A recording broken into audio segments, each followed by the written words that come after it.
Running a business comes with a lot of what-ifs. But luckily, there's a simple answer to them. Shopify.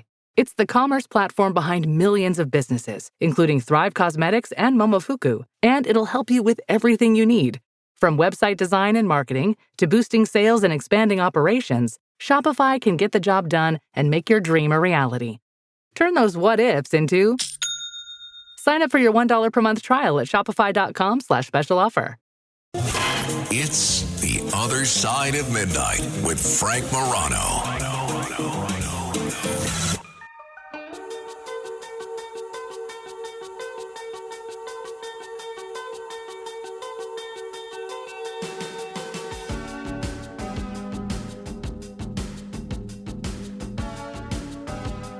This is The Other Side of Midnight. I'm Frank Morano. We've spent a little bit of time talking about prophecies on the show. Prophecies from people like Nostradamus, even prophecies that are present in the Bible. Prophecies from the ancient Mayans or a host of other folks that claim to see patterns in people that lived long ago and predicted world events. Now, what if I told you that we're not talking about the mystical here, we're talking about science? What if I told you that on a day where we're very focused on what's going on with climatology, hurricanes and the like, that the science of predicting earthquakes could actually be used to predict presidential elections? Sounds crazy, I know, but there is one man who has proven again and again for the better part of the last 40 years that, yes, you can use the science of seismology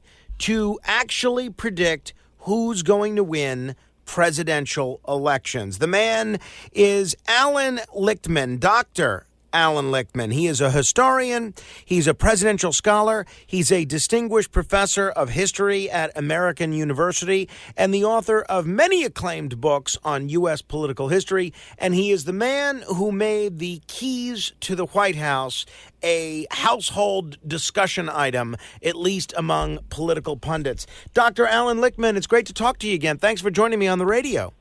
My pleasure, Frank. All right.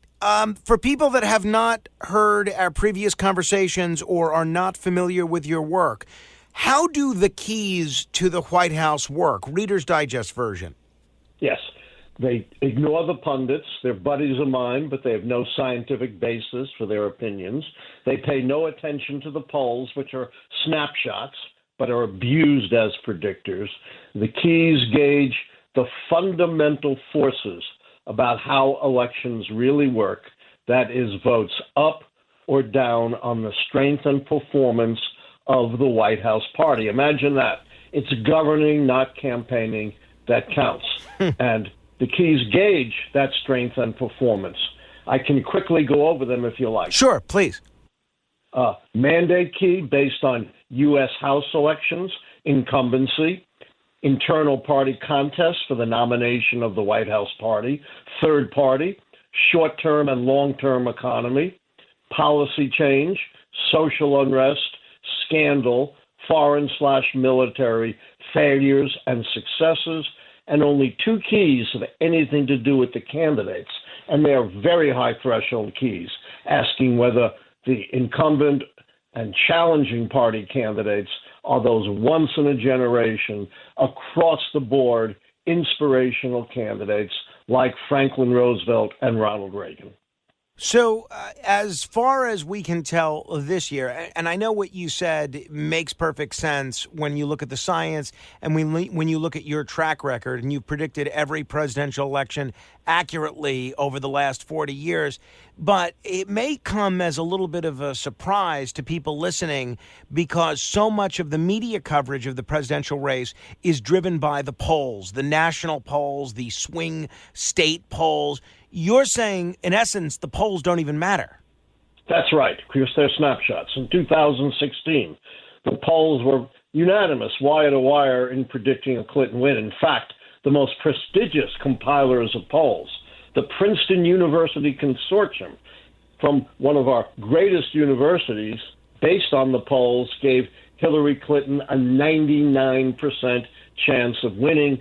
But I defied the polls, as you know, and predicted a Trump win. Another example, 1988, in May, George H.W. Bush, the candidate of the incumbent Republicans, fell 17 points behind his opponent, Mike Dukakis. The pundits and the pollsters wrote him off, but at that very same time, I predicted his win because the keys are based on the record of the second Reagan term that Bush represented, not the polls. And I can give you lots of other examples where the fundamentals clash with the polls, and I've stuck with the fundamentals. If there's one person, at least over the course of the last 16 years, that has come to embody the importance of polls and pollsters, it's Nate Silver. You gotta give us the lowdown on this feud that you seem to be embroiled in with Nate Silver, who you guys are going back and forth on Twitter like crazy. Why are you guys fighting? Is it just a methodology thing? I think you're both pointing in the same direction at this point. You know, to quote Rambo, he drew first blood. A couple of years in advance, I predicted the very hard-to-call 2012 re-election of Barack Obama. Sometimes the keys fall into place early. Then gratuitously, out of the blue, Nate Silver wrote this lengthy attack on me, claiming, you can't predict an election this early. And, of course, being a professor, I sent back a multi-page response, which boiled down to, you can't because you depend upon polls, which are useless a couple of years out and even not much use when you get close. Eventually, he came around to what I had predicted 2 years earlier, an Obama win, and I wrote him a very nice email saying, let's write a joint article showing how two different forecasters using different methods came to the same answer. Never heard a thing. And, of course, we fundamentally clashed in 2016 when he said, depending on the time of day you check in, Hillary Clinton had a 70 to 80% chance of winning. And then, of course, when she loses, he said, see, I told you she had a 20% plus chance of losing. To my mind, that discredited his methodology, because if you can't be wrong, you can't be right either. But I have to tell you, Frank, a couple of weeks ago, I talked about this on my live show. You should check in my live show every Tuesday and Thursday at 9 p.m. Eastern at Allan Lichtman YouTube. And I did a post on this, and I said, Nate, let's bury the hatchet. There's no point sniping at each other. Go ahead, do what you do with the polls. I'll do what I do with the fundamentals, and we don't need to snipe at one another. And that even made the mainstream press. Imagine that. Oh, no, absolutely. This Lichtman-Silver feud has everybody pretty worked up. All right, the last time you were on this show, it was a little bit of a different presidential race. It was a Biden-Trump race, and you were still, even though a lot of people were writing Biden off even at that time, you were still saying that it might be possible for Biden to win, but you weren't ready to make a final prediction until August. A couple of people listening called in and said, Allan Lichtman was being a little wishy-washy by not letting you nail him down for a final prediction. Here we are. We're inside of a month from the presidential election. What's going to happen? What do the keys suggest as to the winner of this year's election? Well, I was very smart not to make a prediction because we had this fundamental transformation in the Democratic Party. Biden steps out, Harris comes in. So here is my final prediction, which I gave exclusively to the New York Times on September 5th, over a month ago, but obviously it's been out in the public domain. To predict the White House party would lose, they would have to be down 6 or more of the keys. Here are the keys I count against them. The mandate key, because they lost U.S. House seats in 2022. The incumbency key, it's now an open seat. But by the way, they miraculously held the internal party contest key because somehow they grew a spine and a brain and united behind Harris. I thought they were heading for a big party brawl. Maybe they listened to me. I don't know. So that's two. Meaning, just so folks understand, had there been a bruising primary once Biden stepped aside, had you seen people like Buttigieg and Newsom and Elizabeth Warren, that would have counted against that particular key? That would have been a second key. And by the way, Frank, no White House party has ever been reelected since 1900, when they lost both the incumbency key and the contest. Wow. In other words, an open seat and a party brawl is poison. Wow. Okay. So we're down two keys now, mandate and incumbency, but not contest. Not third party, because the fizzling of RFK Jr., to which I think Harris contributed, since the voters don't have to choose between two old white guys anymore. I hate saying that, being an old white guy. The third key Harris loses is the incumbency charisma key. You know, she's been a candidate for a couple of months. She's done okay. But right, she's not Franklin Roosevelt right. yet. She's not Ronald Reagan or Barack Obama. No, right. Not even close. So that's three. The fourth key I count against her is the foreign/military failure key. The Middle East is a disaster. It's a humanitarian catastrophe with no good end in sight. I know we're not fighting in that war, but we are deeply invested in the Middle East. That's four, two keys short of predicting the White House party's defeat. That's why I have said the keys predict a path-breaking president, our first woman president, at least cracking, if not shattering, the glass ceiling, and our first president of mixed African and Asian descent. Frank, kind of foreshadowing where America's going. We're rapidly becoming a majority-minority country. Old white guys like me are on the decline.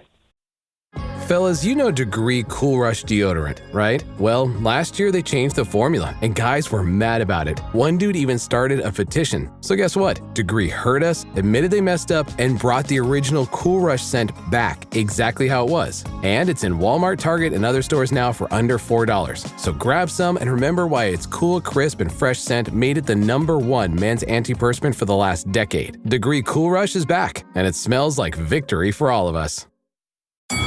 Halliday presents, in the red corner, the undisputed, undefeated Weed Whacker Guy.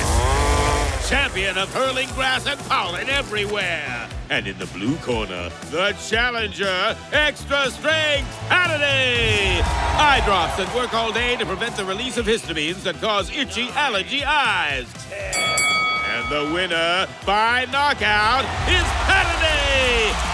Halliday, bring it on.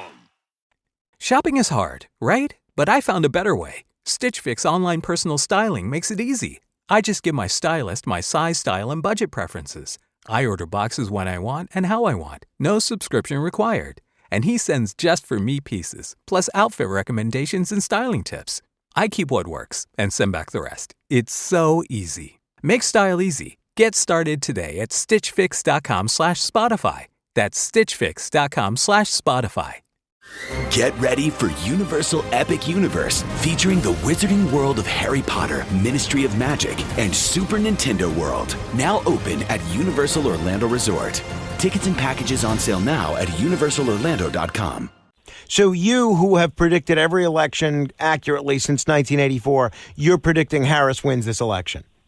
That's right. Now, I understand that there are all kinds of crazy things going on in this election, not just the unprecedented events with the Democratic Party, but a Republican candidate with 34 felony convictions, but on the other hand, who's had 2 assassination attempts against him. I don't change my predictions, according to those, events of the campaign. But it's always possible that things could be so unprecedented and so catastrophic that they could break the pattern that's held for 160 years, because developmentally, I went back to 1860 to develop the keys. I stick with my prediction, but I got to tell you, I'm nervous this year. And I've always been nervous. I can imagine. I remember at the time when many Democrats were calling to jettison Biden, you were talking about the importance of that incumbency key, and you were saying that getting rid of Biden made it less likely that the Democrats would win. At this point, through the prism of hindsight, it looks like the Democrats still made the right decision in getting rid of Biden. Who knows? Frank, we don't know what would have happened if Biden stayed in. We also don't know the effect on the election of something I've never seen before. And I've been studying our politics since the founding. A political party viciously and openly trashing their sitting president. Trump has done infinitely worse things than Biden. Doesn't matter what he does. He could be sending test kits for COVID to a murderous thug when people are dying in this country. Doesn't matter. Republicans never touch him, but there are the Democrats trashing their own sitting president. So we have no idea what the effect that would have been. Plus, I wasn't just worried about the loss of the incumbency key. Democrats could withstand that. I was worried about the loss of the incumbency and the contest key because I thought they were heading for a big party brawl. So my advice was, if you're going to push Biden out, make sure you maintain the contest key. And I broadcast that pretty far and wide. I'm not saying they listened to me, but also in hindsight, while the loss of Biden cost them one key, the transition to Harris may have helped them with two other keys, the third party key, as I said. Right. Better choices for voters. They don't have to choose between two old white men. The social unrest key. The protests were directed against Biden. With him in the background, the protests have fizzled. So the keys fully account for what happened within the Democratic Party. With respect to the 13 keys, so it's clear that there are not a majority of keys turned against Harris. At this point, how many of the keys are turned against Trump? There are no keys turned against Trump. That's the interesting thing about the keys that make them unique among many other things. They're only measured against the White House party. Got it. Understood. Only one key has anything to do with the challenger, and that's the charisma key. Now, people say, how can you say Trump isn't charismatic? And the answer is, it doesn't matter what you think of him. He doesn't fit the definition of the key, which is you have to be very broadly appealing, like FDR and Reagan, who won 6 elections by landslides. In 4 years as president, Donald Trump averaged 41% in his approval, the narrow base. In 2 elections, he lost the vote of the people by 10 million votes. So whatever you may think of him as a showman, you've got to stick to the definition of the key, and he clearly doesn't fit it. I can tell you, Frank, every single day I get emails from people who say they know better how to turn these keys than I do, and they have some different criterion. And I always tell them, if you want to develop your own system, go right ahead. But if you're going to use the keys, you got to stick to how the keys are defined and how they've been answered since 1860. And by the way, they never developed their own system. Well, there's been a few people that have had a pretty good track record, and then 2016 knocked a whole bunch of them out. And then the only one left standing other than you after 2016 was Helmut Norpoth from Stony Brook. And then 2020, he predicted that one incorrectly. So it looks like you're the last one standing that has a track record of 40 years of accurate predictions. Hey, I had a great debate with Norpoth. Not only did he miss 220, he predicted an overwhelming landslide for Donald Trump with 360 some odd electoral votes, overestimating it by way over 100. So it wasn't a small miss. That's for sure. All right. You've got a new version of your book out where you go through these keys. It's called Predicting the Next President. What would folks learn in this book that we haven't just covered? A big thing. Campaigning by the keys. If you believe the keys, that it's governing, not campaigning, that counts. We could jettison the current trivial, soundbite-driven, negative campaigning that leaves no mark on the country.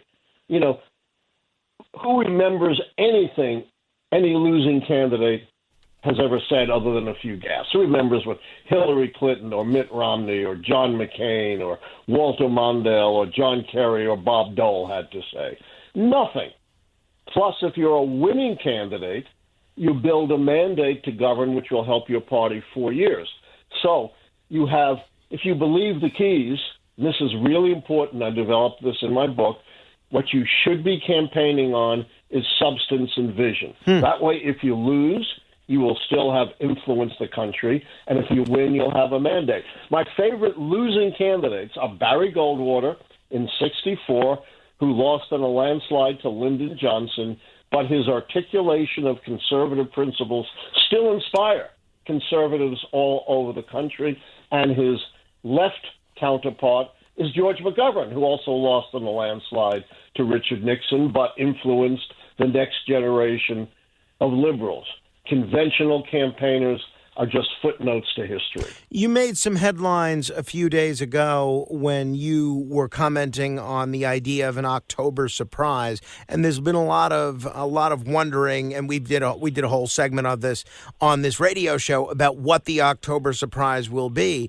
You actually say that the October surprise is a myth. This flies in the face of the conventional wisdom from the punditocracy. How can this be? How can there be no such thing as an October surprise? Well, almost everything I do flies in the face of the punditocracy. And I'm not criticizing them, but, they don't have a model and a system. It's sports talk radio. Right. It's entertaining. Right. It's a lot of fun, but it has no scientific basis. I have made my predictions for 40 years before any so-called October surprise. Classic example was my predicting Trump in 2016, which, by the way, did not make me very popular in 90% plus Democratic D.C., where I teach at American University. Oh, I can imagine, sure. Then the October surprise came, right? The Access Hollywood tape. Never have we had a candidate caught on tape bragging about sexually assaulting women. A lot of the pundits were writing him off. He's done. He's finished. And I said, no, I don't change my predictions based upon the events of the campaign. And I was right. If I had switched my prediction according to this so-called October surprise, I would have been wrong. Really interesting stuff. Lastly, Dr. Allan Lichtman, and again, people can check out your show on YouTube. They could search Allan Lichtman. It comes right up. Also, they can check out the new book for more insight into how to campaign in a key friendly manner. Can your methodology be used to predict the outcome of other races, Senate races, governor's races, maybe even presidential races in other countries? I'm sure you've thought about this before, wondering what the answer is. You bet. I did once, many decades ago, develop the keys to the Senate. Can't develop the keys to the House, 435 elections. But I had one set of questions for, all 100 Senate races. They're not 100 at a time, of course, and I was about 85 to 90% right. But guess what everyone focused on? The ones I got wrong. Sure. So I decided I'm going to abandon that because I don't want to cast shade on my primary goal, which is presidential predictions. I am asked all the time about applying the keys to other countries, virtually every day. And my answer is simple. You can't just export the keys as they were developed for the U.S. But the insight that governing, not campaigning, that counts, and the methodology that I use, which is pattern recognition, to look at historical elections to see what patterns are associated with victory and defeat for the incumbent party, are perfectly translatable. Do you have time for a quick story? Sure, please. Yeah, many years ago, I get this call from this very nice woman saying, we want you to come to lecture our group about how to apply the keys to other countries. And I gave her the same answer. She said, that's great. We think we can use that. And I said, where is your group? She said, Langley, Virginia. It was the CIA. So I never heard from them again after I gave my lecture. But for all I know, the CIA has Lichtman models for countries all over the world. We'll never know. That's very funny. Dr. Allan Lichtman, the man who pioneered the keys to the White House. You could check out the new book. You could also find him on YouTube. It's always a treat to talk with you. Thank you, my friend. Take care, my friend. Bye-bye. If you want to comment on any portion of our discussion, you're welcome to give me a call at 646-720-0635. That's 646-720-0635. What do you make of that? I think it's pretty interesting. This is The Other Side of Midnight. Straight ahead.